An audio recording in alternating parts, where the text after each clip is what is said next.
Bəzən özümüzə o qədər sərt davranırıq ki, keçdiyimiz yolu görməyi unuduruq. Özümüzdən daha çoxunu istəyir, etdiklərimizi isə adi bir şeymiş kimi qəbul edirik. Halbuki bu gün olduğumuz yer təsadüfi deyil.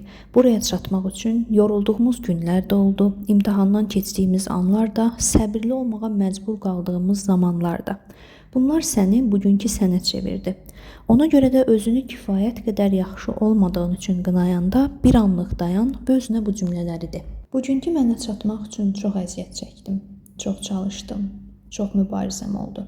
Bəlkə də bu mübarizəmi heç kim görmədi, amma bir nəfər hər zaman görürdü. O mən özüm idim. Mənim özüm hər zaman mənimlə idi, mənim mübarizəmi görürdü və dəstək olmağa çalışırdı. Bugün özümə təşəkkür eləyirəm. Yol çətin olsa da daim mənimlə olduğum üçün özümə təşəkkür eləyirəm. Bundan sonraki həyatımda da mənimlə olacaq mənə demək istəyirəm ki, mən hər zaman əlimdən gələni edəcəm və daim səninlə olacam. Yaxşı ki varsan.